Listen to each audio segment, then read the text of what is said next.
नमस्कार, मैं हूं संजय शर्मा। आप देख रहे हैं 4PM news network. Uttar Pradesh Bhajpa के ट्विटर अकाउंट के फोटो से मोदी गायब।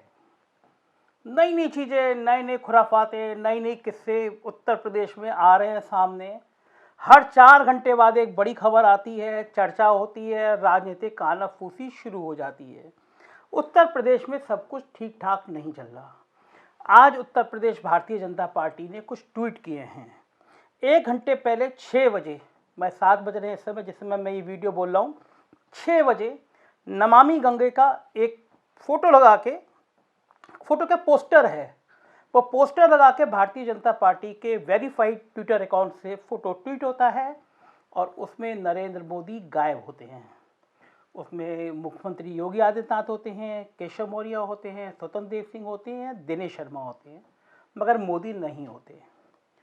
3 घंटे पहले निवेश का, कितने निवेशकों ने निवेश किया, ये एक पोस्टर भारतीय जनता पार्टी के ट्विटर वेरीफाइड अकाउंट से फोटो पोस्टर ट्वीट होता है और इसमें भी नरेंद्र मोदी गायब होते हैं।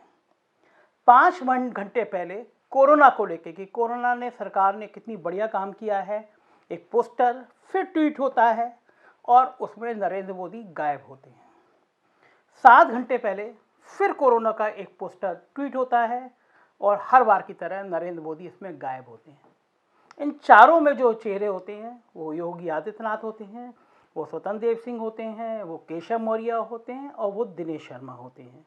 हाँ, राधा मोहन सिंह की राज्यपाल से मुलाकात के कुछ घंटे पहले एक कोरोना का एक और पोस्टर जारी होता है, उसमें नरेंद्र मोदी होते हैं। तो ये 11 घंटे की मुलाकात को टुकड़ों में करके देखिए। राधा मोहन सिंह राज्यपाल से मिलने गए, उसके बाद ऐसी क्या बात हुई कि एक के बाद एक ट्वीट में नरेंद्र मोदी गायब हो गए। भारतीय जनता पार्टी के एक नेता कहते हैं कि नहीं, ऐसे पहले भी ऐसा हुआ है कि नरेंद्र मोदी जी की फ़ोटो नहीं लगी है क्योंकि उत्तर प्रदेश का मामला है, उत्तर प्रदेश के नेताओं की फ़ोटो लगी है। अब मैं आपको कुछ साल पहले की तरफ ले जाना चाहता हूँ। सरकार बनी थी 2017 में और ये तय नहीं था कि मुख्यमंत्री कौन बनेगा। बड़ी बड़ी रेस थी, संघ ने नाम सुझाया और योगी आदित्यनाथ उत्तर प्रदेश के मुख्यमंत्री बन गए। तब आलम ये होता था कि सूचना विभाग में अगर कोई विज्ञापन जारी होता था, कोई लीफलेट बनता था, कोई पोस्टर बनता था, तो यहाँ से कागज़ जेपीजी बना के उसको मेल किया जाता था प्रधानमंत्री कार्यालय में, वहाँ से ओके होता था और उसके बाद यहाँ पे वो छपता था। नरेंद्र मोदी का फ़ोटो कितना बड़ा रहेगा, बाकी नेताओं के फ़ोटो कितने बड़े रहेंगे, ये पीएमओ तय करता था। पीएमओ में कुछ अफसर तय करते थे। एक एक चीज़ का ध्यान रखा जाता था कि किसी भी ऐसी जगह पर नरेंद्र मोदी का फ़ोटो ना चला जाए या कहीं पे भी ऐसा फ़ोटो नरेंद्र मोदी का ना छप जाए कि बाकी नेता उनके कद के बराबर हो जाएं। ये लगातार ध्यान रखा गया और ऐसी कोई भी चीज़ नहीं बनी थी जिसमें नरेंद्र मोदी का फ़ोटो ना हो। चाहे छोटी छोटी चीज़, उत्तर प्रदेश की योजना हो, केंद्र की योजना हो, लेकिन प्रधानमंत्री का फ़ोटो अनिवार्य था। नमामि गंगे जब उत्तर प्रदेश में शुरू हो रही है, जहाँ तक मुझे याद आ रहा है, उसके हर पोस्टर में, हर एडवर्टीजमेंट में, हर फोटो में प्रधानमंत्री नरेंद्र मोदी का फ़ोटो था। तो क्या अब ये जंग इस लेवल की पहुंच गई है कि उसमें नरेंद्र मोदी के फ़ोटो के बिना भी उत्तर प्रदेश के नेता ये सोचने लगे हैं कि 2022 का चुनाव वह अपने दम पर लड़ लेंगे? या मोदी और योगी की जंग में भारतीय जनता पार्टी के स्वतंत्र देव सिंह भी योगी के पक्ष में खुलकर आ गए हैं? जब योगी का ये कोल्ड वार चल रहा था तो भारतीय जनता पार्टी के संगठन मंत्री हैं सुनील बंसल। 2012 के आसपास का किस्सा था, मुझे लोग बताते हैं। तब भारतीय जनता पार्टी के टिकट मांगने वालों की लाइन ही नहीं किया, मतलब कोई मिलता भी नहीं था 2010 के आसपास। तब सुनील बंसल ने उस दौर में काम करना शुरू किया 2012 के आसपास उत्तर प्रदेश में। एक एक बूथ पे जाके पन्ना प्रमुख बनाना, संगठन खड़ा करना, सब काम किया। फिर उस समय में स्वतंत्र देव सिंह सुनील बंसल के बहुत करीबी हुआ करते थे, मगर वक्त बदलता है तो राजनीति में लोग उसी के करीब होते हैं जो ताकतवर होता है।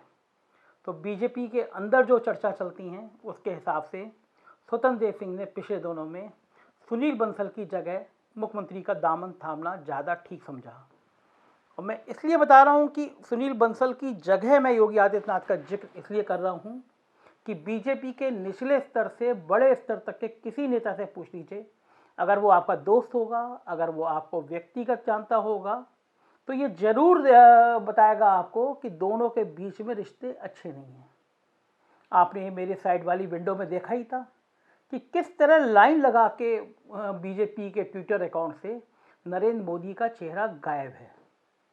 तो क्या प्रधानमंत्री नरेंद्र मोदी अब उत्तर प्रदेश में इतने पॉपुलर नहीं रह गए हैं, या लोगों को लग रहा है कि नरेंद्र मोदी के बिना वो ताकतवर हैं, अब उन्हें किसी बैसाखी की ज़रूरत नहीं है, अब वो मैसेज देना चाहते हैं कि अगर प्रधानमंत्री साथ नहीं भी आएंगे तब भी उनका काम चल जाएगा? ये तमाम सवाल हैं और तमाम चर्चाएं हैं। मैं जो ये बात आपसे कह रहा हूँ, ये आज पूरे पॉलिटिकल गलियारे में चर्चा का विषय बनी हुई है। लोग पूछ रहे हैं कि आखिर हो क्या रहा है। राधा मोहन सिंह के गवर्नर से मिलने से 2 घंटे पहले तक मोदी होते हैं बीजेपी के ट्विटर वाले पोस्टर में, और उसके बाद 5 ट्वीट होते हैं जिसमें नरेंद्र मोदी नहीं होते हैं। क्या किसी की इतनी हिम्मत हो गई है उत्तर प्रदेश में कि पोस्टर जारी हो जाए, विज्ञापन जारी हो जाए और उसमें नरेंद्र मोदी गायब हो जाएं? कुछ तो पक ही रहा है। और कुछ क्या पक रहा है, किसी भी विधायक से, किसी भी कार्यकर्ता से, किसी भी नेता से पूछ के देखिए, वो कहेगा भाई साहब समझ में नहीं आ रहा है, इस खेमे में रहें, उस खेमे में रहें, इसकी बात सुने, उसकी बात सुने, क्या चल रहा है हम समझ नहीं पा रहे हैं, क्या हो रहा है हम जान नहीं पा रहे हैं। तो ये कार्यकर्ताओं की परेशानी है, ये विधायकों की परेशानी है, ये मंत्रियों की परेशानी है। उन्हें समझ में नहीं आ रहा कि अब जब केवल 6 महीने बाद चुनाव की घोषणा हो जाएगी तो इस कन्फ्यूजन को फैलाने से फ़ायदा क्या है। ये सभी जानते हैं कि अभी भी गांव में, शहर में नरेंद्र मोदी बड़ा ब्रांड है। तो क्या एक मैसेज है कि उत्तर प्रदेश में ये प्रधानमंत्री को मैसेज चला जाए कि अब उत्तर प्रदेश की भाजपा उनके बिना भी किसी राह पर चल सकती है। किसी मुख्यमंत्री ने प्रधानमंत्री को पहली बार ऐसा किया हो ये भी नहीं है। इतिहास के पन्नों में आप जाइए तो कल्याण सिंह ने भी अटल बिहारी वाजपेयी को इसी तरह के मैसेज दिए थे। दिल्ली से मैसेज आता था और मुख्यमंत्री बात को अनसुना कर देते थे। मुख्यमंत्री प्रधानमंत्री के लिए कमेंट करते थे। नतीजा सबने देखा, कल्याण सिंह की राह जुदा हो गई। कल्याण सिंह बीजेपी से अलग चले गए, नेपथ्य में चले गए। हालत इतनी ख़राब हो गई कि उन्हें मुलायम सिंह तक से एक बार समझौता करना पड़ गया। बाद में आए, गवर्नर जरूर बने थे एक बार, लेकिन फिर वो राजनीतिक इतिहास के पन्नों में दर्ज हो गए। तो इस बार की जंग कहाँ रुकेगी?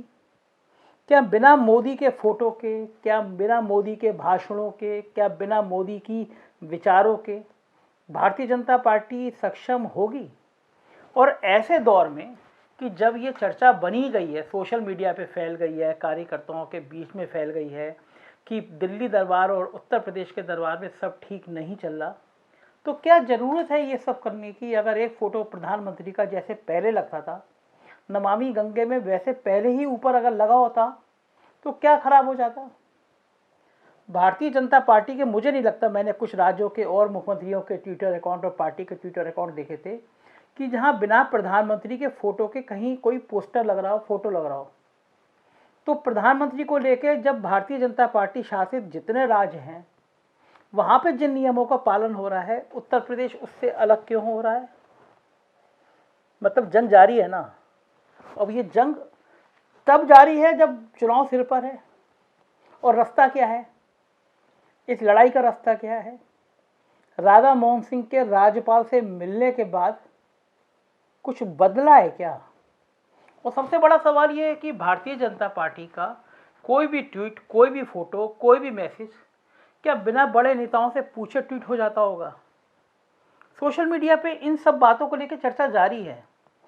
लोगों में बड़ी उत्सुकता है। इस समय राजनीतिक गलियारों में आप सबको भी उत्सुकता होगी। और मजे की बात तो ये मीडिया के अंदर भी चर्चा है, लेकिन वही बड़ा सवाल है कि सरकार से पंगा कौन ले, कौन खबर छापे, कौन खबर दिखाए। एफआईआर तैयार है, पुलिस तैयार है, डंडा तैयार है, तो किसी की हिम्मत नहीं है वो आपको सच दिखाए। वो सच नहीं दिखाते, इसलिए हमारी मजबूरी है कि हम तबीयत खराब है तब भी हम आपको सच बताने के लिए यहाँ बैठे हुए हैं, क्योंकि 4 PM आपको रूबरू कराएगा उस सच से। एक महीने में दुनिया के 25 से ज़्यादा देशों में 4 PM सिर्फ इसलिए देखा जाने लगा क्योंकि जो आपको कोई चैनल नहीं बताएगा, कोई अखबार नहीं बताएगा, वो हम आपको बताएंगे। हम कहेंगे कि भारतीय जनता पार्टी कहीं गलती कर रही है, हम दिखाएंगे आपको कि बीजेपी के ट्विटर अकाउंट से मोदी लगातार कम होते जा रहे हैं। क्या बंगाल के चुनाव ने, कोरोना की खराब स्थिति ने मोदी का कद इतना कम कर दिया कि अब पार्टी के ट्विटर से जो फोटो होंगे, दिन भर में 10 बैनर के पोस्टर लगेंगे और ट्वीट होंगे, उसमें सिर्फ एक में मोदी रहेंगे। पहले के दौर में कोई एक पोस्टर ऐसे जारी नहीं हो सकता था, कोई एक विज्ञापन ऐसे जारी नहीं हो सकता था जिसमें प्रधानमंत्री नरेंद्र मोदी ना हो। वक्त है साहब, कभी किसी जमाने में जिनके चिराग जला करते हैं उसी के बाद उनको कोई पूछता भी नहीं है। इतिहास में तमाम ऐसे नाम हैं, लेकिन अभी कम से कम मोदी तो ऐसा नाम नहीं है जिनकी उपेक्षा करके, जिनको इग्नोर करके, जिनको हाशिए पर रख के आप राजनीति करने की सोचें, और वो भी उत्तर प्रदेश में। तो अगर विधायकों के मन में ये पीड़ा है, विधायकों के मन में ये जानकारी है, विधायकों के मन में ये कौतूहल है कि चल क्या रहा है, तो पार्टी को इसका निदान करना ही चाहिए। कोई भी कन्फ्यूजन अगर रहता है, कोई भी बात अगर संशय रहती है, तो निश्चित मानिए कि एक गला खराब संदेश आएगा, अच्छा संदेश नहीं जाएगा। लोगों को लगेगा ये हो क्या रहा है यार, मतलब हमारी पार्टी में हम समझ ही नहीं पा रहे हैं, क्यों लड़ाई हो रही है, मतलब क्यों चर्चाएं हो रही हैं। चुनाव से पहले सेनाएं सजाई जाती हैं, सेनाएं तैयार की जाती हैं। सेनाओं में, हाँ, राजा और सेनापति में युद्ध नहीं होते हैं, लेकिन लगता है भारतीय जनता पार्टी ने तय कर लिया है कि युद्ध करना है, अपने ही सिर काटने हैं और फिर जंग की बात करनी है और फिर फतेह की बात करनी है। देखते हैं आगे क्या होता है। आने वाले दिनों में हम देखेंगे बीजेपी के इस वीडियो के वायरल होने के बाद में फिर दोबारा से नरेंद्र मोदी जी आते हैं या नहीं आते हैं बीजेपी में, बताएंगे हम आपको। देखते रहिए 4 PM न्यूज़ नेटवर्क। अपने दोस्तों से कहिए सब्सक्राइब करें, क्योंकि हमारा हौसला बढ़ा है सच बोलने के लिए। हमें सहयोग करते रहिए, हमें प्यार देते रहिए। Thank you.